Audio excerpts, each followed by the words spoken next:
चलिए तो स्टार्ट करने जा रहे हैं हम लोग पी ब्लॉक। ध्यान से सुनना है।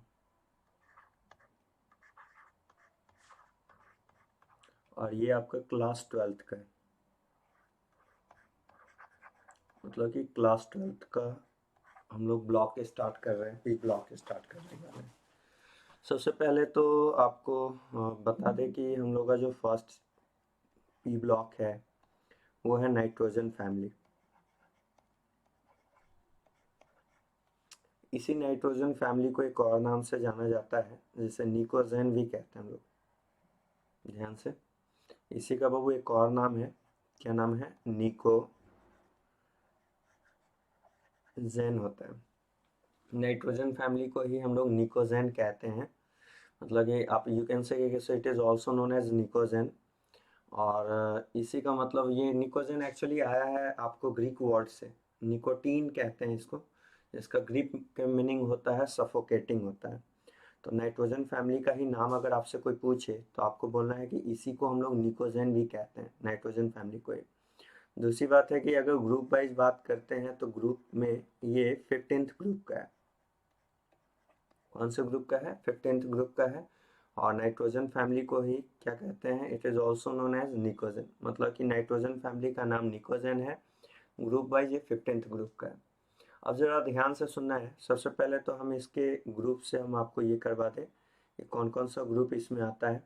जरा ध्यान से देखिएगा। सबसे पहले तो अगर आप बात करते हो नाइट्रोजन फैमिली की, तो इसमें आने वाला जो ग्रुप है वो है nitrogen, phosphorus, arsenic, antimony, bismuth. क्या मैंने बोला है? अगेन फिर से समझा दे रहे हैं बाबू। नाइट्रोजन फैमिली ही को हम लोग निकोजेन भी कहते हैं। It is also known as nicogen. इसका मीनिंग होता है, निकोजेन का सिंपल सा मीनिंग होता है सफोकेटिंग नेचर। ठीक है ना। अब ये nitrogen, phosphorus, arsenic, antimony, bismuth, आप यहाँ पे चाहो तो लिख लो कि इट्स मीनिंग होता है सफोकेटिंग भी होता है। ग्रीक वर्ड से आया है जिसका मीनिंग क्या होता है? सफोकेटिंग होता है। तो नाइट्रोजन फैमिली में पहला बात कि नाइट्रोजन फैमिली को क्या कहा जाता है? निकोजेन। ग्रुप वाइज बात करते हो आप तो इसे 15th ग्रुप में डाला जाता है। और इसमें कौन कौन सा मेंबर आता है? Nitrogen, phosphorus, arsenic, antimony, bismuth. वो भी जरा ध्यान से देखना। नाइट्रोजन फॉस्फोरस जो होता है ये आपका नॉन मेटल है। कैसा है? नॉन मेटल है। आर्सेनिक, एंटीमनी आपका मेटलवाइड है। मेटलवाइड कहने का मतलब जिसमें मेटल और नॉन मेटल दोनों का प्रॉपर्टी होगा। तो आप पहले तो ये बात को एक एक कर करके जानिए। सबसे पहले जो मैंने बोला है, सबसे पहला कि नाइट्रोजन फैमिली को निकोजेन, जिसका मीनिंग क्या है? सफोकेटिंग। ग्रुप कौन सा है? 15। नाइट्रोजन फैमिली में जो मेंबर आ रहा है वो कौन कौन सा मेंबर है बताइए? Nitrogen, phosphorus, arsenic, antimony, bismuth. जहाँ पे मैंने आपको बताया कि नाइट्रोजन फॉस्फोरस आपका कैसा है? नॉन मेटल है। ये वाला आपका मेटल वाइड है। और अगर बिस्मिथ की बात करते हो आप तो इसमें मेटालिक प्रॉपर्टी होता है, यानी मेटल का काम करेगा। ठीक है ना। तो अगर हम ऐसे बोले तो हम लोग वैसे भी पढ़ चुके हैं, पीरियोडिक टेबल में आपने पढ़ा होगा कि ग्रुप में डाउन द ग्रुप जाने पे मेटालिक कैरेक्टर बढ़ता है। तो अगर हम बोलेंगे तो ग्रुप में अप से नीचे की ओर आ रहे हैं तो डाउन द ग्रुप आ रहे हैं, तो मेटालिक कैरेक्टर की अगर बात करें तो मेटालिक कैरेक्टर बढ़ने वाला है। तो आप देख भी रहे हो ऊपर वाला नॉन मेटल है, उसके बाद मेटल वाइड आ गया। मेटल वाइड मतलब मेटल नॉन मेटल दोनों का प्रॉपर्टी है। अब बिस्मिथ में कंप्लीटली मेटल का प्रॉपर्टी है। तो आप ऐसे बोल सकते हो ना कि डाउन द ग्रुप क्या होगा बाबू? मेटालिक कैरेक्टर इंक्रीज करता है। मेटालिक कैरेक्टर क्या होने वाला है? इंक्रीज करने वाला है। Metallic nature increases. तो सबसे पहला पॉइंट जो एकदम बेसिक थीम है वो आपने देखा कि क्या मैंने बोला है। सबसे फर्स्ट पॉइंट तो एकदम बेसिक थीम आपको ये मैंने बताया कि नाइट्रोजन फैमिली का एक नाम होता है, एक और नाम। नाइट्रोजन फैमिली को निकोजेन से जाना जाता है। निकोजेन का मतलब ही होता है नाइट्रोजन फैमिली, जिसका ग्रीक मीनिंग होता है सफोकेटिंग। ग्रुप वाइज बात करोगे तो ये 15th ग्रुप का है। और 15th ग्रुप में आपको आता क्या है? Nitrogen, phosphorus, arsenic, antimony, bismuth. Nitrogen phosphorus non metal nature रखता है। आर्सेनिक एंटीमनी में मेटल वाइड होता है। और बिस्मिथ में आपको मेटल का नेचर होता है। अब जरा ध्यान से सुनिए। सबसे पहला अगर हम बात कर रहे हैं तो अगला हम लोग देखने वाले हैं इलेक्ट्रॉनिक कॉन्फ़िगरेशन की बात करने वाले हैं। तो आइए इलेक्ट्रॉनिक कॉन्फ़िगरेशन पे बात करते हैं। ध्यान से सुनना है। सबसे पहला बात बाबू कि इलेक्ट्रॉनिक कॉन्फ़िगरेशन की बात करते हो आप इसका, तो इलेक्ट्रॉनिक कॉन्फ़िगरेशन वाइज ये वन बाय वन चलते हैं। इलेक्ट्रॉनिक कॉन्फ़िगरेशन की बात करते हो तो इसका इलेक्ट्रॉनिक कॉन्फ़िगरेशन होता है इनर्ट गैस, NH2, और आपको NP3 होता है, NP3 होता है। इनर्ट गैस NH2 NP3 होता है। अब चलिए काम करते हैं। सबसे पहले हम यहाँ पे एलिमेंट ले रहे हैं, फिर मैंने क्या किया, यहाँ पे आपको एक नंबर आता है जिसे मैजिक नंबर कहते हैं। मैजिक नंबर स्टैंड मतलब कि एक का अगर आपको एटॉमिक नंबर पता है तो उसके हेल्प से आप दूसरे का बता सकते हो। और अगला मैंने यहाँ पे एटॉमिक नंबर का बात किया है, और उसके बाद बात कर रहे हैं इलेक्ट्रॉनिक कॉन्फ़िगरेशन का।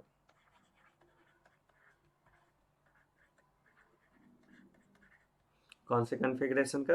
इलेक्ट्रॉनिक कॉन्फ़िगरेशन का बात कर रहे हैं। तो एलिमेंट में अगर बात कर रहे हैं तो क्या क्या आ सकता है? सबसे फर्स्ट आएगा नाइट्रोजन, उसके बाद आएगा आपको फॉस्फोरस, फिर आएगा आर्सेनिक, उसके बाद आएगा एंटीमनी, और लास्ट में आने वाला है बिस्मिथ। मैजिक नंबर की बात करते हैं आप, तो इसका मैजिक नंबर जो होता है क्या क्या होने वाला है? 8, 18, 18, 32। अगेन दिमाग में रखिएगा कि अगर आपसे कोई पूछे कि नाइट्रोजन फैमिली का जो मैजिक नंबर है वो क्या है, तो आपको बैठा लेना है क्या है मैजिक नंबर? 8, 18, 18, 32। मतलब मैजिक नंबर सिंपल है, आप पहला का एटॉमिक नंबर बस याद रखो, उसके बाद जो मैजिक नंबर है उतना जोड़ते जाओ। 7 में 8 जोड़ दो तो 15 एटॉमिक नंबर होगा फॉस्फोरस का। 15 में 18 जोड़ दोगे तो आपको 33 आ जाएगा। 33 एटॉमिक नंबर आपको किसका होने वाला है? 33 हो जाएगा आपको आर्सेनिक का। फिर उसमें 18 जोड़ दो तो 51 होगा। 51 में आप फिर 32 जोड़ दो तो आपको 83 हो जाएगा। तो बड़ा आसान है, पहला का एटॉमिक नंबर याद होगा तो मैजिक नंबर के हेल्प से आप अगले का एटॉमिक नंबर बड़े आसानी से बता सकते हैं। अगर ध्यान से सुनिएगा, नाइट्रोजन का एटॉमिक नंबर 7 होता है, ये दिमाग में रखिए। 7 में 8 जोड़िए 15, 15 में 18 जोड़िए 33, 33 में 18 जोड़िए 31, 31 में 32 जोड़ते ही ये आ जाएगा 83। तो ये हो गया आपको एटॉमिक नंबर। अब कन्फिग्रेशन में मैंने आपको क्लियर कट बोल दिया है, इसका जो जनरल कन्फिग्रेशन होता है वो होता है इनर्ट गैस NH2 NP3 होता है। तो चलो ध्यान से देखिएगा, इसकी बात करते हैं तो इसका लिखेंगे हीलियम NH2 NP3। NH2 की जगह आप ऐसा कर सकते हो, NH2 की जगह आप इस तरह से लिखो तो ज़्यादा सही रहेगा। हीलियम ये सेकेंड पीरियड का है तो लिखेंगे 2s2 2p3। ये थर्ड वाले का है तो इसके लिए लिखेंगे 3s2 3p3। तो नियॉन इसका अगर आप कन्फिग्रेशन लिखते हो तो 3s2 3p3। अगला फोर्थ है तो क्या लिखेंगे? 4s2 4p3। नेक्स्ट वाला फिफ्थ पीरियड का है तो क्या लिखेंगे? 5s2 5p3। और अगला सिक्स्थ का है तो 6s2 6p3। अगेन फिर से जरा ध्यान से सुनिएगा, नाइट्रोजन सेकंड पीरियड का है तो 2s2 2p3, क्योंकि ये आपका जो जनरल कन्फिग्रेशन होता है इनर्ट गैस का, ये सॉरी नाइट्रोजन फैमिली का जो जनरल कन्फिग्रेशन होता है वो क्या होता है? इनर्ट गैस NH2 NP3, जहाँ n का सेंस होता है period number. Nitrogen second period का है तो n की जगह 2 डाल दिए, फॉस्फोरस थर्ड है तो 3 डाल दिए, आर्सेनिक फोर्थ है तो 4 डालेंगे, एंटीमनी में फिफ्थ डाल देंगे, और बिस्मिथ में सिक्स्थ डाल देंगे। अब आगे की और बात करते हैं तो यहाँ पे आप इसको पूरा फुलफिल करोगे तो यहाँ लिखोगे आर्गन 3d10 4s2। यहाँ पे अगर अगले में बात करते हैं तो आप क्या लिखोगे? क्रिप्टॉन 4d10 5s2 4p3 हो जाएगा 5p3। और अगले की बात करें तो नेक्स्ट में लिखना हो तो क्या लिखेंगे? जेनॉन। जेनॉन के बाद आप क्या लिख सकते हो? 4f14 5d10 6s2।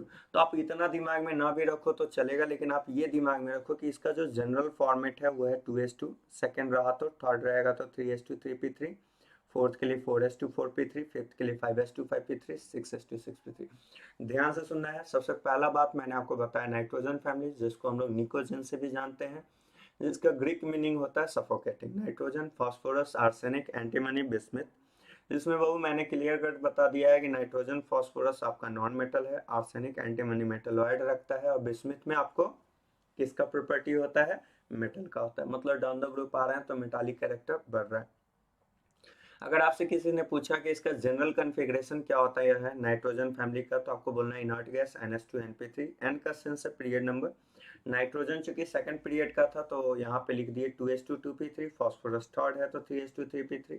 और इस तरह से जनरल कन्फिग्रेशन आ गया हर एक का, कि जैसे एक का आया हीलियम 2s2 2p3, उसके बाद नेक्स्ट वाला आ रहा है neon 3s2 3p3, argon 4s2, argon 3d10 4s2। आप उतना दिमाग में ना भी रखो तो चलेगा, बार बार बोल रहे हैं, आप जनरल कन्फिग्रेशन दिमाग में रखिए कि 3s2 3p3 आता है। चलिए ठीक है, अब बात करते हैं बाबू कुछ नेचर पे, एक एक कर करके हम लोग 1 बाय 1 एलिमेंट को पकड़ते चलते हैं और उस पर बात करना स्टार्ट करते हैं। ध्यान से सुनिएगा। सबसे पहला बात होता है, सबसे फर्स्ट अगर हम बात करते हैं तो आपको सबसे पहले बताने वाले हम नाइट्रोजन के बारे में। 1 बाय 1 चल रहा है, नाइट्रोजन से रिलेटेड बात कर लेते हैं। सबसे पहले नाइट्रोजन, नाइट्रोजन फैमिली में सबसे पहला पॉइंट बात करेंगे नाइट्रोजन का। आपको बता दें कि नाइट्रोजन जो है ये एग्जिस्ट करता है, it exist in N2 form. किस फॉर्म में, N2 फॉर्म में। पहला बात तो आता है कि नाइट्रोजन का जो एग्जिस्टेंस है वो किस फॉर्म में है, N2 फॉर्म में। दूसरी बात, ये N2 फॉर्म में। अगला अगर हम बात करते हैं तो हम लोग कह सकते हैं कि नाइट्रोजन का जो स्टेट होता है, फिजिकल स्टेट है, वो फिजिकल स्टेट क्या होने वाला है, इसका फिजिकल स्टेट होने वाला है, ध्यान से देखिएगा, इसका जो फिजिकल स्टेट है, मतलब ये किस नेचर में एग्जिस्ट करता है, नेचर में किस फॉर्म में एग्जिस्ट करता है, तो गैस के फॉर्म में एग्जिस्ट करता है। अब जो बात करने वाले हैं, देखो बाबू जो दो N2 है, तो दो N2 के बीच में जो फोर्स लगता है, ठीक है ना, क्या लगता है, दो N2 के बीच में जो फोर्स लगेगा, दो N2 मॉलिक्यूल के बीच में जो फोर्स लगने वाला है, ये फोर्स लगता है वंडरवाल फोर्स। कौन सा फोर्स लगता है, वंडरवाल फोर्स लगता है। तो हम लोग कह सकते हैं कि बिटवीन टू N2 मॉलिक्यूल, दो N2 मॉलिक्यूल के बीच में, ठीक है ना, एक फोर्स लगता है van der Waals force.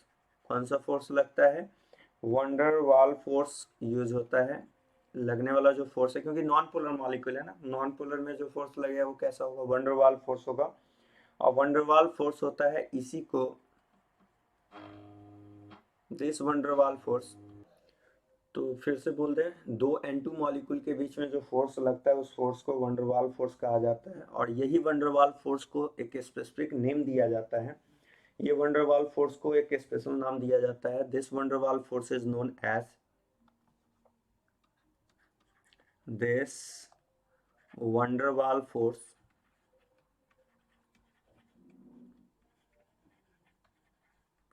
Is known as, इसी वंडरवाल फोर्स को हम लोग एक और नाम से जानते हैं जिसका नाम होता है लंदन डिस्पर्सन फोर्स।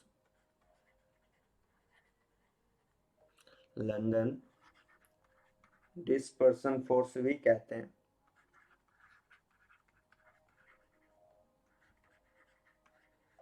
ठीक है, लंदन डिस्पर्सन फोर्स कहा जाता है। अगेन फिर से बोले, दो N2 मॉलिक्यूल के बीच में जो फोर्स लग रहा है इस फोर्स को वंडरवाल फोर्स कहा जाता है। ये जो फोर्स लग रहा है ये आपका वंडरवाल फोर्स है।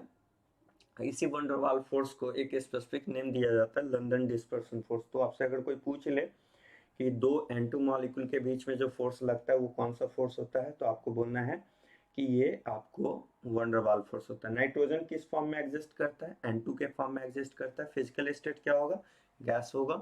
और दो N2 मॉलिक्यूल के बीच में जो फोर्स लगने वाला है वो वंडरवाल फोर्स लगता है, क्योंकि नॉन पोलर मॉलिक्यूल है, नॉन पोलर मॉलिक्यूल के बीच में कौन सा फोर्स लगता है, वंडरवाल। और इसी का एक स्पेशल नाम दिया जाता है लंदन डिस्पर्सन फोर्स भी कहा जाता है, ठीक है ना। तो अब ये बात आपके दिमाग में होना चाहिए। दूसरा बात कि N2 जो है इसका बॉन्ड डिसोसिएशन एनर्जी बहुत हाई होता है। अगर बात करें तो बॉन्ड डिसोसिएशन एनर्जी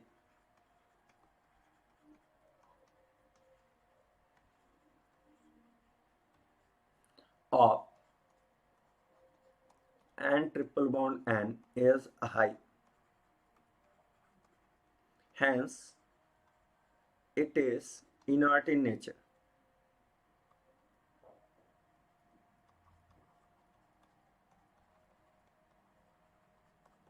N2 के बीच का जो बॉन्ड डिसोसिएशन एनर्जी होता है वो बहुत ज़्यादा हाई होता है और इसलिए इनर्ट नेचर का होता है, लिस्ट रिएक्टिव नेचर का होता है। ठीक है ना। तो ये हो गया हम लोग का N2 के बारे में कि N2 का क्या क्या फॉर्म होता है। अब बात करेंगे हम लोग इसके एलोट्रॉप पे और फॉर्मेशन की बात करेंगे। तो ध्यान से सुनना है। अब ध्यान से सुनिएगा। अगर हम बात करते हैं एलोट्रॉप का, तो एलोट्रॉप ऑफ नाइट्रोजन की बात करते हैं। देखिए आपके एनसीईआरटी में जो दिया हुआ है वो नाइट्रोजन का एलोट्रॉप नहीं है, लेकिन कुछ हायर सिलेबस में पढ़ना है तो अपने बोर्ड सिलेबस तक आ रहा है तो आपको बोलना है कि nitrogen having no allotropes, but इसका एलोट्रॉप होता है, एनेट होता है। भले ही अलग बात है कि वो हाईली अनस्टेबल होता है, नेचर में एग्जिस्ट नहीं करता है उतना, लेकिन नाइट्रोजन का भी एलोट्रॉप होता है। तो पहले तो बात करते हैं एलोट्रॉप ऑफ नाइट्रोजन।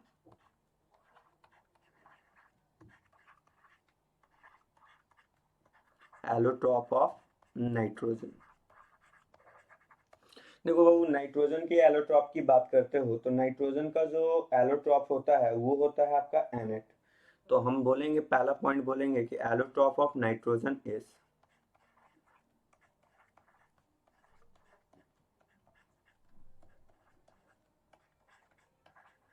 एनेट होता है। नाइट्रोजन का कौन सा एलोट्रॉप होता है? एनेट होता है। और अगली बात हम इसका ये बोल दें कि सो ये बहुत ही आप एनेट का जो फॉर्म होता है वो दो फॉर्म में एग्जिस्ट करता है। पहले तो आपको बोल दें एनसीईआरटी के रिगार्डिंग नाइट्रोजन का कोई एलोट्रॉप नहीं है, लेकिन कुछ ऐसे बुक भी हैं, मतलब कि अच्छे ऑथर हैं जो कि आपको क्लियर कट लिखा हुआ है कि नाइट्रोजन का जो एलोट्रॉप होता है वो किस फॉर्म में एग्जिस्ट करता है? एनेट के फॉर्म में। तो पहले तो आप ये बात को बैठा लीजिए कि नाइट्रोजन का एलोट्रॉप होता है। आपके बोर्ड सिलेबस में है, क्लियर कट बोलना है नो एलोट्रॉप, क्योंकि एक्चुअली क्या होता है कि एनेट जो होता है वो हाईली अनस्टेबल होता है और एग्जिस्ट ही नहीं करता है। तो नाइट्रोजन में पहला बात की सो इसका एलोट्रॉप है। दूसरी बात की सो इसका दो एनेट जो है टू फॉर्म में होता है। एनेट has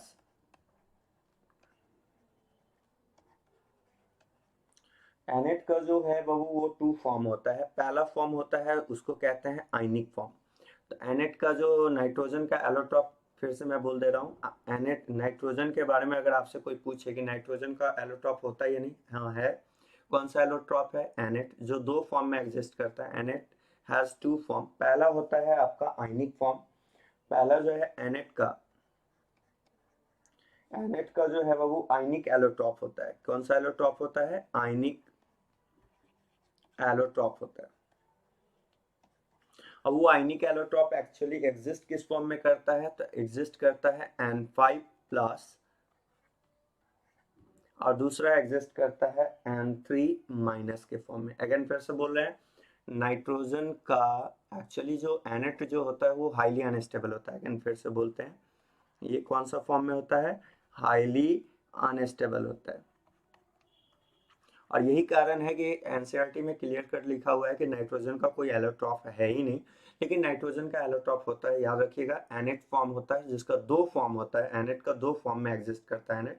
Annette exist in two form. First होता है आयनिक एलोट्रॉप और दूसरा होता है आपका रिंग के फॉर्म में एग्जिस्ट करता है, रिंग के एलोट्रॉप में। अब देखिएगा जरा, एनेट का जो आयनिक एलोट्रॉप होता है वो एग्जिस्ट करता है N5 प्लस और N3 माइनस। जस्ट लाइक आप इसको ऐसे समझो तो क्लियर होगा। जरा ध्यान से देखिएगा, ये है आपका N5 प्लस का फॉर्मूला। ध्यान से अच्छा सा समझना है। देखो नाइट्रोजन दो बॉन्ड बना रहा है तो इसके ऊपर एक माइनस होगा। ये नाइट्रोजन देखो तीन एक चार बॉन्ड बना रहा है तो इस पर प्लस होगा। ये तीन एक चार बॉन्ड बना रहा है तो प्लस होगा। नेट ओवरऑल याद रखना है कि नाइट्रोजन अगर दो बॉन्ड बनाता है, टू बॉन्ड, तो कैसा चार्ज रखने वाला है? निगेटिव। और नाइट्रोजन अगर चार बॉन्ड बना रहा है, फोर बॉन्ड रख रहा है, तो कैसा चार्ज रखेगा? ये पॉजिटिव चार्ज रखेगा। तो आप देखो, और तीन बॉन्ड वाले पे कोई चार्ज नहीं। देखो ये वाले नाइट्रोजन की बात कर रहे थे, इसमें आपको तीन बॉन्ड है, इसमें तीन एक चार है तो प्लस, एक एक दो है तो माइनस, यहाँ तीन एक चार है तो यहाँ पे प्लस। तो इस तरह से नेट चार्ज की बात करोगे तो दो प्लस है एक माइनस, तो ओवरऑल चार्ज की बात करेंगे तो यहाँ पे आ जाएगा एक प्लस चार्ज आएगा। अब N3 माइनस की अगर हम बात करें तो N3 माइनस बाबू आपको इस फॉर्म में एग्जिस्ट करने वाला है ऐसा, यहाँ पे प्लस, और चूंकि दो बॉन्ड बनाता है तो एक माइनस, एक बॉन्ड बना रहा है तो यहाँ पे दो माइनस, इस तरह से। तो पहला तो आपको बैठाना है, अगेन मैं फिर से बोल दे रहा हूँ, नाइट्रोजन का एलोट्रॉप जो होता है वो एनेट होता है। अलग बात है कि वो हाईली अनस्टेबल है और दो फॉर्म में एग्जिस्ट करता है एनेट। पहला फॉर्म होता है आयनिक फॉर्म, जो आयनिक फॉर्म में आपको नाइट्रोजन का जो एनेट का एलोट्रॉप होता है वो एग्जिस्ट करता है N5 प्लस और N3 माइनस के फॉर्म में, ठीक है। N5 प्लस N3 माइनस आपके सामने स्ट्रक्चर है। और दूसरा होता है बाबू एनेट का रिंग एलोट्रॉप, जिसको एजिडोपेंटाजोल कहते हैं। सेकेंड फॉर्म जो होता है, सेकेंड फॉर्म जो होता है नाइट्रोजन का, वो कौन सा होता है, पहले ये बैठा लेना। आपका जो सेकेंड फॉर्म होता है एनेट का, वो होता है रिंग एलोट्रॉप होता है। फर्स्ट कौन सा निकला, आयनिक एलोट्रॉप, दूसरा कौन सा निकला, रिंग का एलोट्रॉप।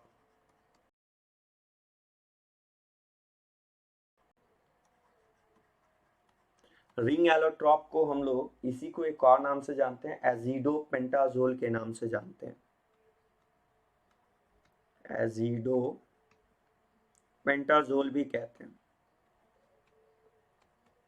ठीक है। एजिडोपेंटाजोल कहा जाता है। अगेन फिर से मैं बोल रहा हूँ, जरा ध्यान से सुनो। नाइट्रोजन का एलोट्रॉप आपके एनसीईआरटी बुक में क्लियर कट है कि नाइट्रोजन हैविंग नो एलोट्रॉप, लेकिन बैठा लीजिए नाइट्रोजन का एलोट्रॉप होता है वो एनेट फॉर्म में होता है। अलग बात है हाईली अनस्टेबल है।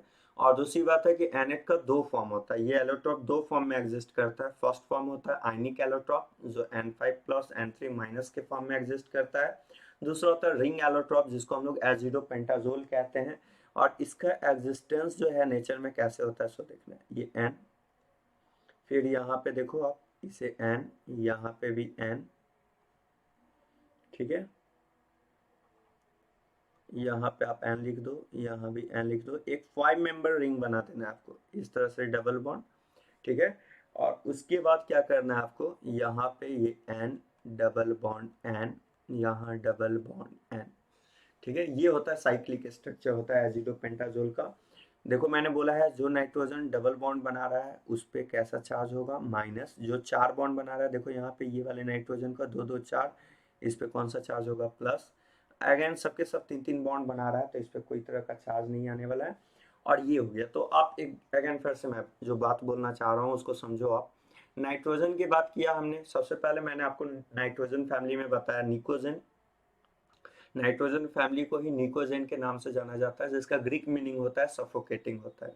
यानी निकोजेन में कौन सा आता है, नाइट्रोजन फैमिली आता है, जिसमें nitrogen, phosphorus, arsenic, antimony, bismuth है। नाइट्रोजन फास्फोरस बाबू नॉन मेटल है, आर्सेनिक एंटीमनी आपको मेटलॉइड है, बिस्मिथ आपका मेटल है। डाउन द ग्रुप आओगे तो मेटालिक कैरेक्टर बढ़ेगा, इस बात को बैठा लेना है। जनरल कन्फिग्रेशन की बात करते हो तो इनर्ट गैस NH2 NP3 होगा। अगर सेकंड पीरियड है तो n के जगह 2 बैठा देना, थर्ड पीरियड है तो 3 बैठा देना, फोर्थ रहेगा तो 4 बैठा देना। सेकंड, जैसे नाइट्रोजन सेकंड पीरियड है तो लिखेंगे 2s2 2p3, फॉस्फोरस थर्ड है तो लिखेंगे 3s2 3p3। उसके बाद ये सब हो गया है तो उसके बाद मैंने आपको फिजिकल स्टेट के बारे में बताया। सबसे पहले बताया दो नाइट्रोजन के बीच में, फर्स्ट पॉइंट ये दिमाग में रखिएगा कि नाइट्रोजन एग्जिस्ट करता है N2 के फॉर्म में, और दो N2 मॉलिक्यूल के बीच में जो फोर्स लगता है वो फोर्स को, चूंकि नॉन पोलर है तो नॉन पोलर के बीच में जो फोर्स लगेगा वो वंडरवाल फोर्स होगा। और उसी वंडरवाल फोर्स का एक स्पेशल नेम होता है जिसको कहते हैं लंदन डिस्पर्सन फोर्स कहते हैं। तो ये बात तो समझ में आ गया होगा। और NN के बीच का बॉन्ड डिसोसिएशन एनर्जी बहुत ज़्यादा हाई होता है और इस वजह से वो इनर्ट नेचर का भी होता है। एलोट्रॉप की बात करते हैं तो नाइट्रोजन का एलोट्रॉप आपके एनसीईआरटी में लिखा हुआ है, कोई भी एलोट्रॉप नहीं होता है, क्योंकि नाइट्रोजन का होता है बाबू एनेट एलोट्रॉप होता है, ठीक है ना। अलग बात है ये हाईली अनस्टेबल होता है। और ये एनेट का दो फॉर्म होता है, एक होता है आयनिक एलोट्रॉपिक जो एग्जिस्ट करता है N5 प्लस N3 माइनस, और दूसरा होता है एनेट का रिंग एलोट्रॉप जिसको एजिडोपेंटाजोल कहते हैं, और उसका रिंग का फॉर्म है एक 5 मेंबर रिंग और ऊपर में 3 नाइट्रोजन का फॉर्म होगा। इस तरह से आपका नाइट्रोजन का एलोट्रॉप होता है। अब चलिए आगे की ओर बात करते हैं, ध्यान से समझना है आपको।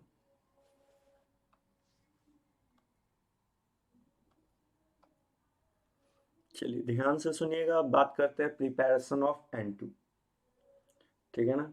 प्रिपरेशन ऑफ N2 की बात करने वाले हैं।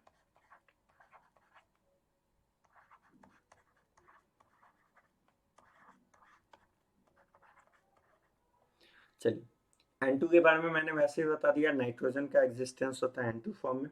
दूसरी बात कि ये डायटोमिक नेचर का होता है, गैसेस फॉर्म में एग्जिस्ट करेगा। नाइट्रोजन का एलोटोफेनेट है, दो N2 के बीच में जो फोर्स लगता है उसे लंदन डिस्पर्सन फोर्स कहते हैं, वंडरवाल फोर्स होता है, स्पेशल नेम होता है लंदन डिस्पर्सन फोर्स। अब आइए हम लोग प्रिपरेशन में सबसे पहले एक एक कर करके बात करने वाले हैं। सबसे फर्स्ट प्रिपरेशन का तरीका है commercially by liquation and distillation process के थ्रू। किसके थ्रू? पहला मेथड है इसको ऑब्टेन करने का, liquation and distillation process.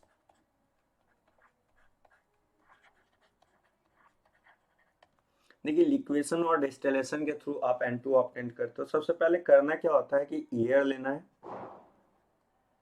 Air को क्या करना है? लिक्विफाई करना है।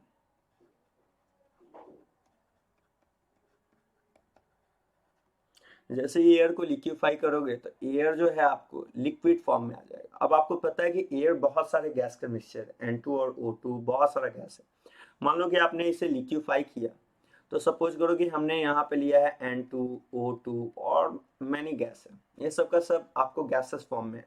जैसे ही आपने इसे लिक्विफाई किया तो ये क्या होगा? N2 लिक्विड के फॉर्म में आ जाएगा और O2 भी लिक्विड के फॉर्म में आ जाएगा। देखिए पहला मेथड है जो आपको N2 तैयार करने का, वो है लिक्वेशन एंड डिस्टिलेशन प्रोसेस है। इसके थ्रू आप लोग क्या कर सकते हो? डिस्टिलेशन ऑफ एयर लिख दो। इसके थ्रू हम लोग N2, पहला मेथड के थ्रू N2 तैयार करने वाले हैं। सबसे पहला क्या करना है कि एयर को लिक्विफाई करना है। लिक्विफाई करने से क्या होगा कि जैसे ही एयर में बहुत सारा गैस का मिक्सचर है, N2 है, O2 है, ढेरों सारा गैस है, जैसे ही इसे लिक्विफाई करेंगे तो वो क्या होगा आपको मतलब गैस से लिक्विड में चेंज हो जाएगा। उसके बाद क्या करते हैं बाबू कि डिस्टिलेशन प्रोसेस लगा देते हैं। क्या लगा देते हैं? डिस्टिलेशन लगाते हैं। डिस्टिलेशन में क्या होता है कि देखो आप सबसे पहले डिस्टिलेशन प्रोसेस में होता क्या है? डिस्टिलेशन में क्या होता है, जिसका बॉइलिंग पॉइंट ज़्यादा है वो लेट से उड़ेगा और जिसका बॉइलिंग पॉइंट कम है वो पहले हो जाएगा। आपको पता है, थोड़ा मोड़ा आइडिया तो होगा, ये बॉइलिंग पॉइंट डायरेक्टली होता है मॉलिक्यूलर वेट के, और भी बहुत सारा फैक्टर लगता है, एच बॉन्ड ये सब भी देखना होता है। यहाँ तो कोई एच बॉन्ड का केस है नहीं। तो नाइट्रोजन का मॉलिक्यूलर वेट होगा 14 दूना 28, ऑक्सीजन का 16 होता है, 16 दूना 32। तो अगर हम बॉइलिंग पॉइंट की बात करें तो बॉइलिंग पॉइंट वाइज सबसे ज़्यादा जो बॉइलिंग पॉइंट होने वाला है, सबसे ज़्यादा जो बॉइलिंग पॉइंट आपको मिलेगा वो O2 का मिलेगा, क्योंकि जिसका मॉलिक्यूलर वेट ज़्यादा होता है उसका बॉइलिंग पॉइंट ज़्यादा होता है। तो आप सोचो कि जिसका बॉइलिंग पॉइंट ज़्यादा होगा तो मतलब कि सो आप बताओ बॉइलिंग पॉइंट सबसे ज़्यादा किसका है? O2 का। तो डिस्टिलेशन से क्या होगा, जैसे आप डिस्टिलेशन करोगे तो बॉइलिंग पॉइंट चूंकि N2 का कम है तो N2 जल्दी डिस्टिल्ड होगा और ये जल्दी गैस में चेंज हो जाएगा, जबकि O2 लिक्विड का लिक्विड में ही रहेगा और इससे आप आसानी से सेपरेट आउट कर लोगे। अगेन फिर से सुनो, फर्स्ट मेथड होता है बाबू distillation and liquation process, liquation and distillation. पहले क्या करना है कि एयर को लिक्विफाई कर देना है। एयर में बहुत सारा गैस है, जो भी गैस है वो लिक्विफाई हो जाएगा। उसके बाद डिस्टिलेशन, डिस्टिलेशन में क्या होता है कि by the help of distillation the component which having less boiling point, ठीक है ना, that will separate out easily, क्योंकि जिसका बॉइलिंग पॉइंट कम होगा वो जल्दी भी मतलब कि इवेपोरेट होगा, इवेपोरेट होगा तो आप उससे आसानी से सेपरेट आउट कर सकते हो। मतलब कि डिस्टिलेशन वैसा टेक्निक होता है जिसमें कि आप दो या दो से अधिक गैसेस कंपोनेंट को, ठीक है ना, दो या दो से अधिक कंपोनेंट को आप सेपरेट आउट करते हो by the help of boiling point. ठीक है, तो पहला है लिक्वेशन, फिर से सुन लेना, एयर को लिक्विफाई किए, लिक्विफाई के बाद डिस्टिलेशन प्रोसेस लगा। डिस्टिलेशन में क्या होगा कि सो जिसका बॉइलिंग पॉइंट कम होगा वो जल्दी गैस में चेंज होगा, इवेपोरेट होगा और आप उसे इजीली सेपरेट आउट कर लोगे। दूसरा मेथड होता है बाबू, अगला सेकंड मेथड जो होता है N2 का प्रिपरेशन का, वो होता है लेबोरेटरी मेथड। कौन सा होता है? लेबोरेटरी मेथड होता है। अब लेबोरेटरी मेथड में क्या करना है वो समझना। देखो इसमें किया क्या जाता है, करना ये है कि आपको जैसे कि मान लो कि मैंने क्या किया कि NaNO2 का यूज किया और यहाँ पे अमोनियम क्लोराइड यूज कर लिया। देखिए लेबोरेटरी में अगर हमको बोले कि लेबोरेटरी मेथड से बताओ N2 तैयार करने का मेथड, तो सोडियम नाइट्राइट का यूज, आप सोडियम नाइट्राइट का रिएक्शन अमोनियम क्लोराइड से करवा दो। कैसे होगा वो भी देख लो। NaNO2 को आप तोड़ दो, कैसे तोड़ोगे? Na प्लस NO2 माइनस के फॉर्म में। NH4Cl को तोड़ दो, कैसे तोड़ोगे, NH4 प्लस और Cl माइनस के फॉर्म में। जैसे ही आपने तोड़ा है इसे, तो ये क्या होगा, ये आपस में रिएक्ट कर जाएगा, प्लस वाला माइनस वाले के साथ, माइनस वाला प्लस वाले के साथ। बनने वाला जो प्रोडक्ट होगा यहाँ पे, वो आपको क्या क्या मिलेगा, सो देखो पहले तो मिलेगा NaCl और फिर क्या मिलेगा, NH4NO2। बबू आपको बता दें कि NH4NO2 जैसे हीट किया जाता है ये अनस्टेबल होता है और NH4NO2 टूट जाता है। अगेन फिर से बोल रहे हैं, NH4NO2 क्या है, अनस्टेबल नेचर का है। तो ये जैसे ही हीट करोगे तो ये टूट जाएगा N2 प्लस वाटर में। मतलब कि अगर फाइनल वे में बोले, फिर से समझा देने, ध्यान से सुनना। NaNO2 प्लस NH4Cl, पहले तो बनेगा, इसको आयन एक्सचेंज कर दो, NaCl NH4NO2। NH4NO2 अनस्टेबल होता है जो ब्रेक डाउन कर जाता है N2 प्लस वाटर में। तो फाइनल रिजल्टेंट की बात करें तो NaNO2 का रिएक्शन अगर आप NH4Cl से करवाते हो तो करवाने के दौरान जो बनेगा प्रोडक्ट वो क्या बनेगा, NaCl बनेगा और क्या बनेगा, N2 गैस बनेगा और वाटर आएगा। कोई पूछेगा कि सो यार आयन एक्सचेंज कर रहे हो तो अमोनियम नाइट्राइट का फॉर्मेशन हो रहा है, बोलना है कि वो अनस्टेबल होगा और वो ब्रेक डाउन हो जाएगा किसमें, N2 प्लस वाटर में। तो दूसरा मेथड होता है आपका लेबोरेटरी मेथड। लेबोरेटरी में क्या करना है कि सोडियम नाइट्रेट का रिएक्शन करवा देना है, किसके साथ करवा देना है आपको, अमोनियम क्लोराइड से। तो आपको फाइनली ये रिएक्शन को दिमाग में रखना है कि इससे बनने वाला जो होगा वो sodium chloride N2 gas plus water होगा। ठीक है, अगला जरा ध्यान से सुनिएगा, गौर कीजिए, अच्छा से समझिए, गौर कीजिएगा।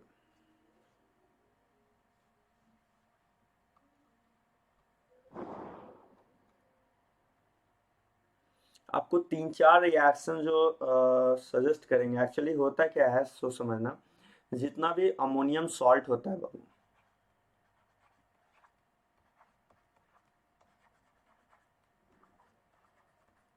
जितने भी अमोनियम सॉल्ट है उसको हीट करोगे तो हीट करने पे आपको अमोनिया प्लस एसिड देता है। जितना भी अमोनियम सॉल्ट है उसको अगर आपने हीट किया है तो हीट करने पे जो बनता है वो बनता है अमोनिया प्लस एसिड।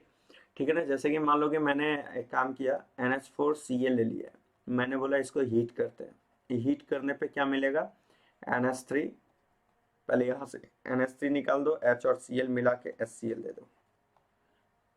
मान लो मैंने लिया है कि अमोनियम कार्बोनेट ले लो, NH4 Hal2CO3, मैंने बोला इसको भी हीट करो। कोई भी अमोनियम सॉल्ट है, जितना भी अमोनियम सॉल्ट है उसको हीट करोगे तो हीट करने पे आपको अमोनिया अब प्लस CO3 का एसिड कौन होगा पता है, कार्बोनिक एसिड होता है, H2CO3 मिलेगा।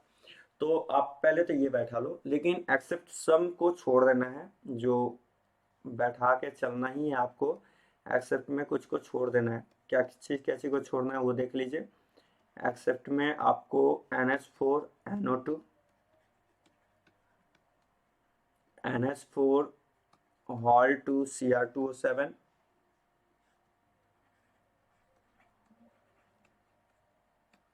NH4NO3, ये कुछ ऐसा सॉल्ट है जिसको मतलब ये एक्सेप्शन में आपको बैठा लेना है कि एक्सेप्ट में इतना को छोड़ देना है। ये ammonium nitrite, ammonium dichromate, ammonium nitrate, ये जो है आपको पहले तो ये बैठा लेना है कि आफ्टर हीटिंग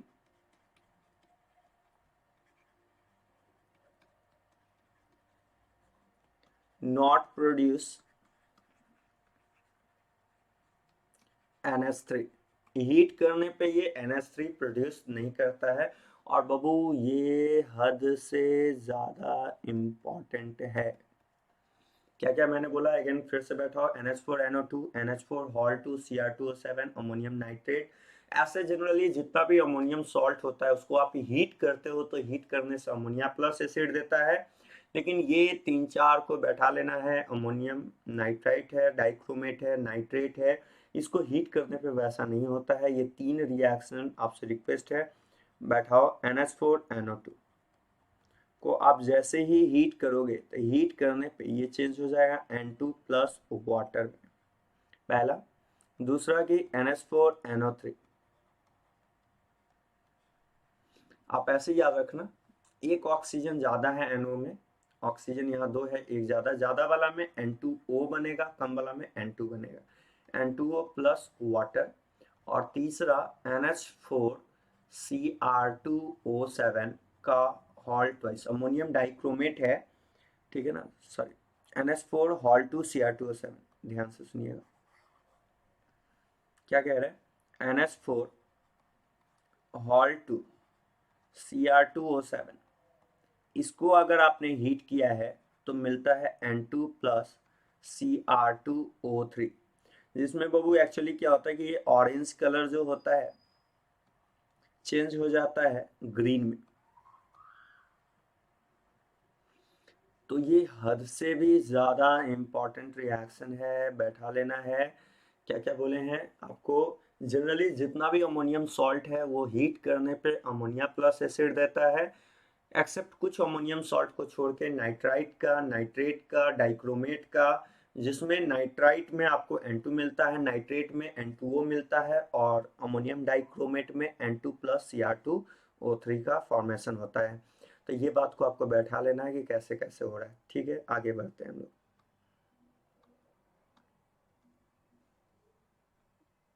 चलिए अब जरा ध्यान से सुनिएगा, हम बात करने वाले हैं हीटिंग अल्ट्रा प्योर नाइट्रोजन की बात करने वाले हैं।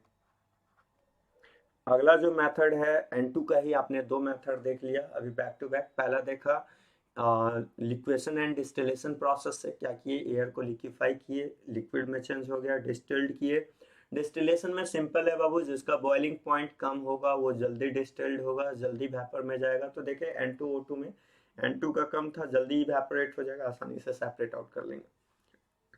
अगला है लेबोरेटरी मेथड। लेबोरेटरी में लैब में तैयार करने के लिए सिंपल सा है कि आपको क्या करना है, आपको अमोनियम नाइट्रेट का रिएक्शन करवा देना था। मैंने बताया कैसे, NH4NO2 बन रहा था, अमोनियम क्लोराइड का रिएक्शन NaNO2 से करवा रहे थे, तो वहां से अमोनियम नाइट्रेट का फॉर्मेशन हुआ। अमोनियम नाइट्रेट मैंने बताया ही आपको अभी कि सो जितना भी अमोनियम सॉल्ट है वो अमोनिया प्लस एसिड देता है, एक्सेप्ट तीन को दिमाग में बैठाना है, अमोनियम नाइट्रेट और अमोनियम डाइक्रोमेट, जिसको हीट करने पे वो आपको क्या नहीं देने वाला है, बैठा लीजिए, हीट करने के बावजूद भी वो आपको NH3 नहीं देगा। अलग अलग फॉर्म बनता है, नाइट्राइट में बनता है आपको N2, नाइट्रेट में बनता है N2O, डाइक्रोमेट में बनता है N2। चलिए ठीक है, अब आते हैं अल्ट्रा प्योर नाइट्रोजन का बात करते हैं, हीटिंग ऑफ एजाइड।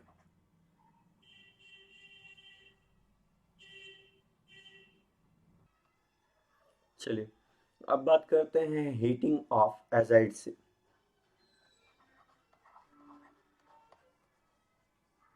ठीक है।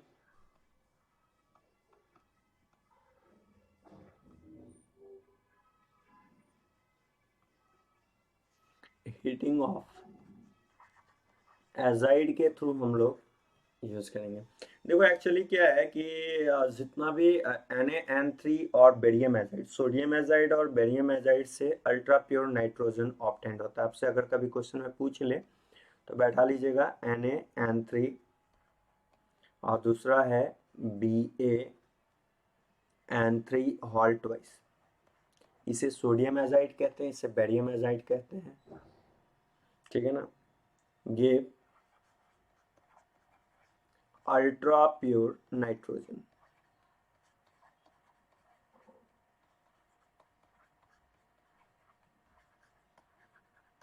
सोडियम एजाइड और बेरियम एजाइड के थ्रू जो नाइट्रोजन ऑब्टेंड होता है वो अल्ट्रा प्योर नाइट्रोजन ऑब्टेंड होता है।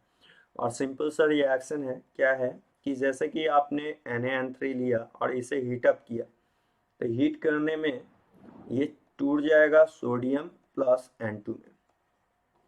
सेम एज अगर आपने बेरियम एजाइड लिया है, BaN3 हॉल ट्वाइस लिया है, और आपने इसे भी हीट किया, तो ये क्या होगा, बेरियम प्लस N2 में चेंज हो जाएगा। अगर आपसे, अगेन मैं फिर से बोल रहा हूँ, अगर आपसे किसी ने पूछा कि सोडियम एजाइड और बेरियम एजाइड का यूज अल्ट्रा प्योर नाइट्रोजन किससे ऑब्टेन होगा, तो आपको बोलना है सोडियम एजाइड और बेरियम एजाइड के थ्रू। और दूसरी बात बैठा लेना है कि Na यूज में थोड़ा सा समझ लेना है, NaN3 का यूज्ड इन एयर बैग में यूज किया जाता है। किस में यूज किया जाता है? एयर बैग में यूज किया जाता है। सोडियम एजाइड का यूज अगर आपसे कोई पूछे कि किस में यूज करना है, एयर बैग में। तो ये हो गया अगला मेथड। नेक्स्ट बबू जो आता है वो आता है प्रोड्यूसर गैस से।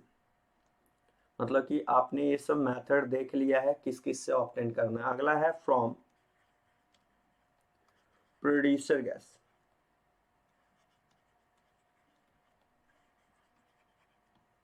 कौन से गैस के थ्रू आप ऑब्टेन करने वाले हो? प्रोड्यूसर गैस के थ्रू हम लोग N2 निकालने जा रहे हैं, N2 ऑब्टेन करने वाले हैं। तो देखो यार, प्रोड्यूसर गैस कहते हैं CO N2 को कहते हैं। CO प्लस N2 का जो मिक्सचर होता है इसी का नाम होता है प्रोड्यूसर गैस।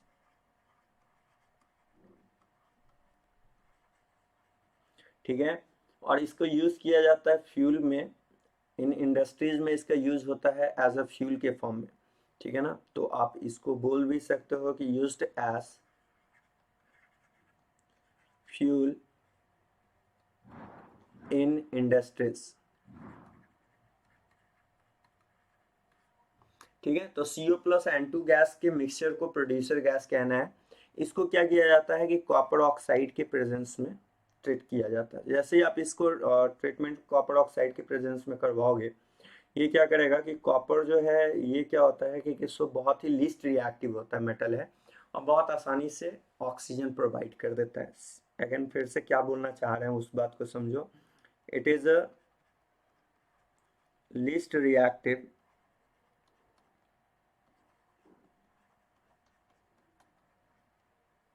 मेटल। ठीक है ना, easily provide oxygen. Easily provide क्या कर देता है? ऑक्सीजन दे देता है। तो ये CuO जो है बड़ा आसानी से ऑक्सीजन दे देगा। तो यहाँ पे बन जाएगा Cu, एक ऑक्सीजन देकर CO प्लस O मिलके बन जाएगा CO2 और प्लस N2। एक्चुअली क्या हमको N2 निकालना है? आप बोलोगे सर इसमें तो N2 है ही। तो N2 है तो दो गैस के मिक्सचर, आपको सिर्फ N2 चाहिए। तो N2 चाहिए तो CO को वहां से हटाना होगा। तो इसको तैयार करने का एक मेथड होता है प्रोड्यूसर गैस से। कैसे तैयार करते हैं? पहले कॉपर का ऑक्साइड डाल देते हैं। ठीक है ना, किप्रिक ऑक्साइड डालेंगे। किप्रिक ऑक्साइड डालेंगे तो क्या करेगा? ऑक्सीजन देने का टेंडेंसी बहुत फास्ट होता है। कॉपर लीस्ट रिएक्टिव होता है। ये तीन दिमाग में रखना, कॉपर PbAg।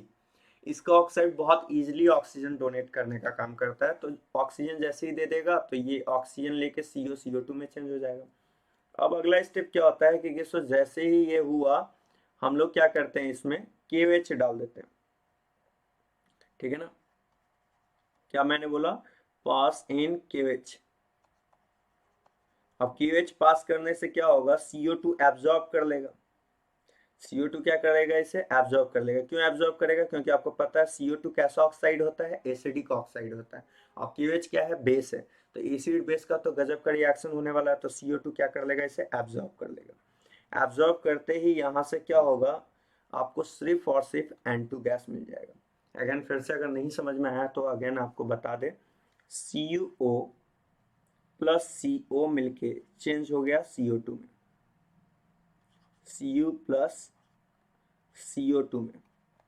और जैसे ही CO2 से हम लोग KOH पास करवाएं तो KOH से ये चेंज हो जाएगा K2CO3 में, जो कि सॉलिड के फॉर्म में बैठ जाएगा और आपको सिर्फ और सिर्फ N2 गैस मिल जाएगा। अगेन आपने ढेर सारा मेथड देख लिया। पहला देखा लिक्वेशन डिस्टिलेशन, दूसरा देखा कॉमर्शियल मेथड, तीसरा देखा आपने कि कैसे अल्ट्रा प्योर नाइट्रोजन ऑब्टेन करेंगे। मैंने बता दिया है, दो मेथड है, या तो सोडियम एजाइड को हीट करो या बेरियम एजाइड को, अल्ट्रा प्योर नाइट्रोजन मिलेगा। NaN3 का यूज एयर बैग में भी यूज किया जाता है।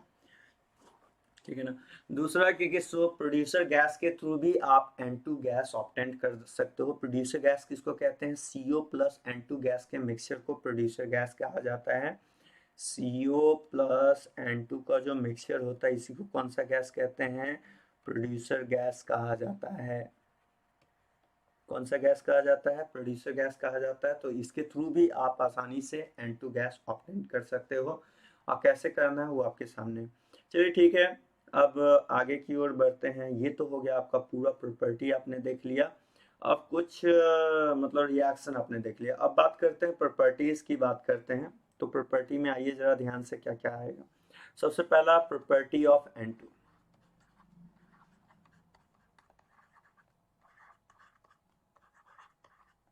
N2 का प्रॉपर्टी में सबसे पहला आता है प्रॉपर्टी कि इट इज कलरलेस है, ऑर्डरलेस है, टेस्टलेस है, नॉन टॉक्सिक है। N2 गैस का कोई भी स्मेल नहीं होता है, ठीक है ना, कोई भी टेस्ट नहीं होता है, नॉन टॉक्सिक नेचर का है। तो ये सब पॉइंट है। तो आइए सबसे पहला लिखने जा रहे हैं, इट इज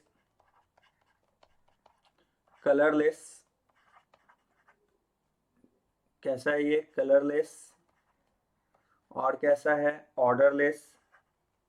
ध्यान से सुनिएगा, ऑर्डरलेस।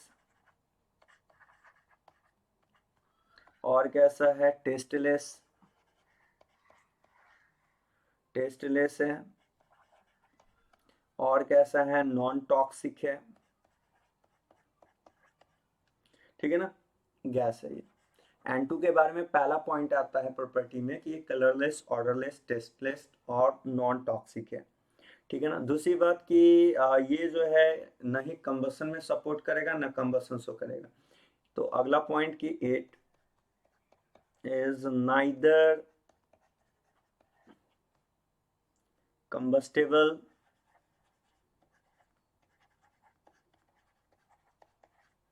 ठीक है ना, not support in combustion.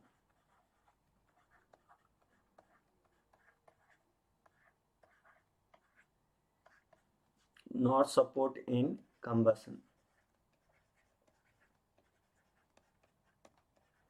Combustion में भी सपोर्ट करने वाला नहीं है। दूसरी बात कि सो वेरी लो सॉल्बिलिटी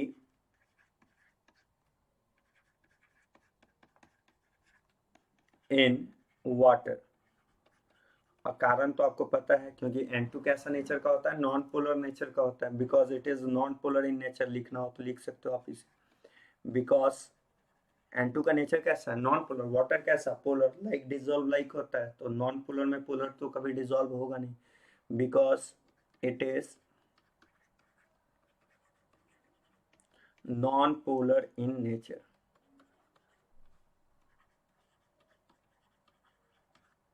एक ऐसा नेचर का होने वाला है, नॉन पोलर नेचर का होने वाला है, ठीक है ना।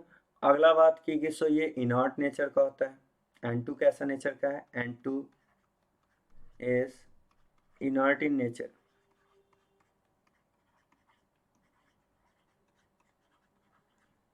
कारण होता है ड्यू टू हाई BDE।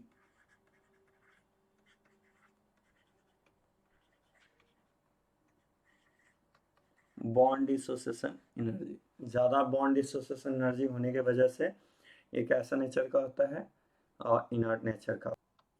अब थोड़ा सा एक काम करते हैं, रिएक्शन ऑफ N2 देखने वाले हैं। N2 का रिएक्शन ध्यान से सुनिएगा। पहला रिएक्शन है आपका, N2 जो है H2 से रिएक्ट करके आपको अमोनिया तैयार करता है। ये तो डिटेल में देखेंगे अमोनिया में, अभी फिलहाल के लिए आप ऐसे लिख लो। और यहाँ पे कैटलिस्ट आयरन मॉडलबेडनम का यूज किया जाता है, ठीक है ना। तो इससे क्या बनेगा? अमोनिया। पहला first reaction N2 plus H2 hydrogen के साथ रिएक्शन आपने देखा है, यहाँ लिखना हो तो लिख सकते हो, रिएक्शन विथ हाइड्रोजन। हाइड्रोजन से N2 का रिएक्शन करवाओगे तो आपको क्या मिलेगा? अमोनिया गैस मिलने वाला है। चलिए ध्यान से सुनिए। अगली बात की अगर हम बात करते हैं ऑक्सीजन के साथ, रिएक्शन विथ ऑक्सीजन।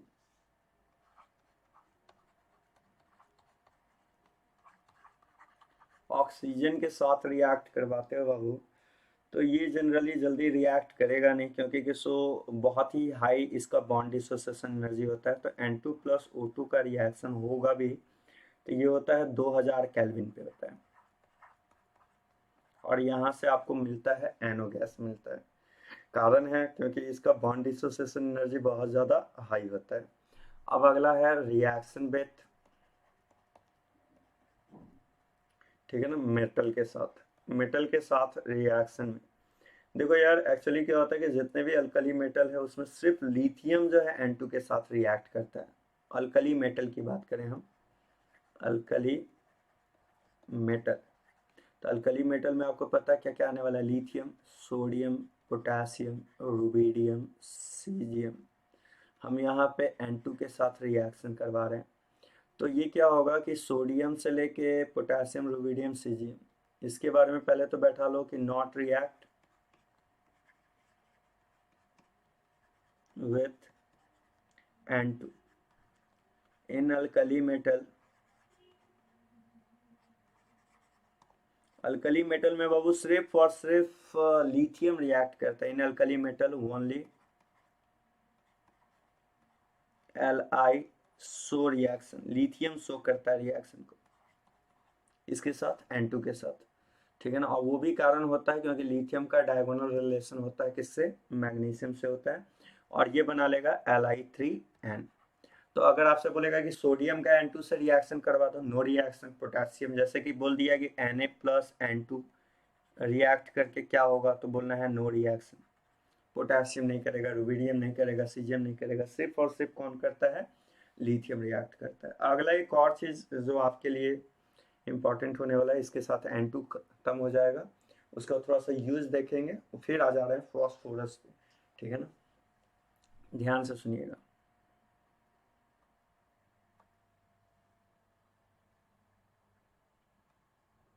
अगली बात की रिएक्शन विथ कैल्शियम कार्बाइड।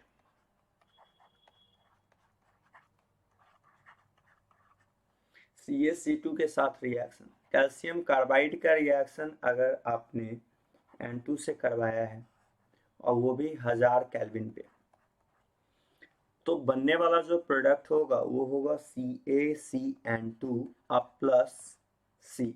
इसी को, इसके मिक्सचर को, CaCN2 प्लस कार्बन के मिक्सचर को ही हम लोग नाइट्रोलीन कहते हैं। इसका नाम क्या होता है, नाइट्रोलीन होता है, ठीक है ना। कैल्शियम साइनामाइड इसे कहा जाता है।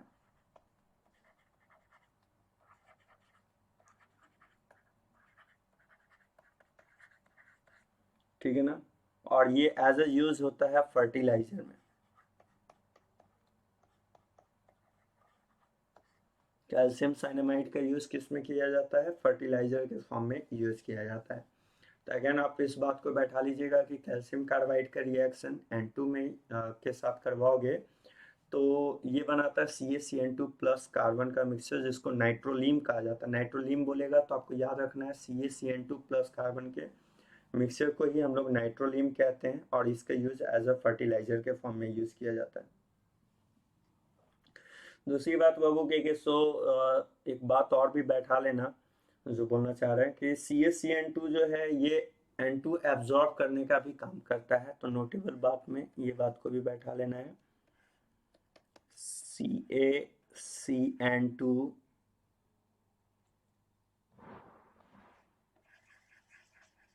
sorry Ca calcium carbide CaC2 is used to absorb N2। तो कैल्शियम कार्बाइड का यूज N2 को एब्जॉर्ब करवाने में भी यूज किया जाता है। ये बना लेता है 1000 केल्विन पे क्या चीज का फॉर्मेशन करता है, कैल्शियम साइनामाइड प्लस कार्बन का मिक्सचर, जिसको नाइट्रोलीन कहा जाता है, और इसका यूज किया जाता है एज अ फर्टिलाइजर के फॉर्म में, ठीक है।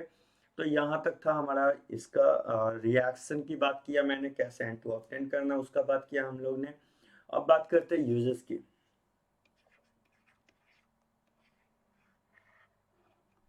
देखिए यूज में सबसे पहला यूज जो है, इसका सबसे फर्स्ट यूज होता है कि N2 का यूज जो है एज अ यूज किया जाता है आपको इनॉट एटमॉस्फेयर तैयार करने में, ठीक है ना।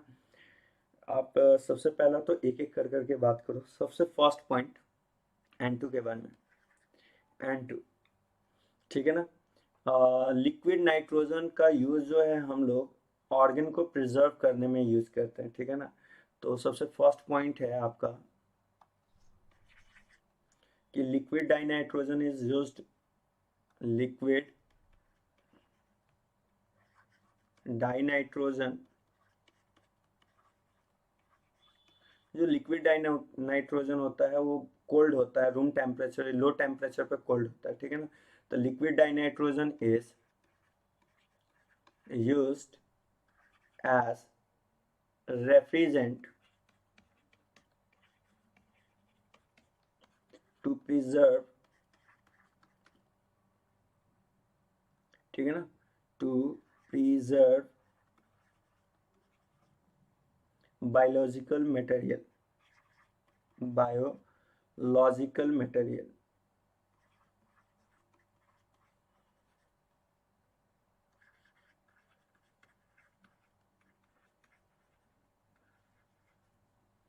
ठीक है, अब बायोलॉजिकल मटेरियल, फूड आप बोल सकते हो, ठीक है ना। और भी ढेर सारा आप क्रायो सर्जरी में भी यूज किया जाता है, it is also used in,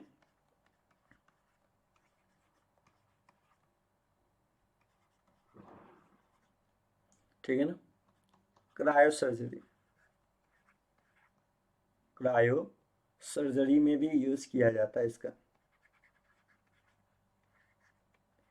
देखिए इस बात को आप ऐसे समझो, जैसे कि एक्चुअली आप देखे होंगे ऑक्सीजन का जो सिलेंडर का यूज़ किया जाता है, तो ऑक्सीजन का क्या होता है कि प्योर ऑक्सीजन का सिलेंडर में जो है प्योर ऑक्सीजन नहीं लिया जाता, उसमें N2 का यूज़ किया जाता है। N2 क्या करता है कि ऑक्सीजन के पार्शियल प्रेशर को घटाने का काम करता है। पहला पॉइंट ये बैठा लेना है कि in oxygen cylinder N2 gas is use to reduce the partial pressure of N2 gas. दूसरी बात कि लिक्विड नाइट्रोजन जो होता है लो टेम्परेचर पे कोल्ड होता है, ठीक है ना, और इसीलिए इसका मैंने बता भी दिया, ऑर्गन को या फूड को प्रिजर्व करने में भी यूज किया जाता है। दूसरी बात की क्रायो सर्जरी में भी यूज किया जाता है। तो अगला पॉइंट आप ऐसे भी बोल सकते हो इस तरह से, नेक्स्ट पॉइंट आप बोल सकते हो कि मैंने क्या बोला कि जो ऑक्सीजन का जो सिलेंडर है, ध्यान से सुनना, दो तीन पॉइंट, ऑक्सीजन का जो सिलेंडर है उस सिलेंडर में प्योर ऑक्सीजन नहीं लिया जाता है, क्योंकि प्योर ऑक्सीजन का पार्शियल प्रेशर बहुत ज़्यादा हाई होता है, नस फटने का डर होगा। तो उसमें क्या किया जाता है, N2 गैस मिलाया जाता है, जो N2 क्या करता है उसके पार्शियल प्रेशर को डिक्रीज करने का काम करता है। तो पहला पॉइंट की in oxygen cylinder N2 gas is used to reduce the partial pressure of N2 O2। अगर प्योर ऑक्सीजन लेंगे तो नस फटने का डर हो सकता है। दूसरा कि लिक्विड नाइट्रोजन का यूज जो है वो लिक्विड नाइट्रोजन कोल्ड होता है, और इसको जो है ऑर्गन को प्रिजर्व करने में भी यूज किया जाता है। अगला कि क्रायो सर्जरी में जो है, क्रायो सर्जरी मतलब कि आप मान लो कि क्रायो सर्जरी कह रहे हैं एज लाइक जैसे कहीं ट्यूमर है, तो ट्यूमर को जो है ब्लॉकेज करने के लिए क्या करते हैं, लिक्विड N2 का इंजेक्शन देते हैं, जो क्या करता है कि वहीं पे उसको क्या कर देता है कि प्रिजर्व कर देता है, एक जगह इकट्ठा कर देता है और उसको ऑपरेशन करके उसे बाहर निकाल लिया जाता है। तो मैंने क्या क्या बात बताया, सबसे पहले ये समझना, liquid dinitrogen is used as a refrigerant, preserve biological material, समझ में आ ही गया होगा, फूड एंड क्रायो सर्जरी, ठीक है ना। अब अगला बात की टू रिड्यूस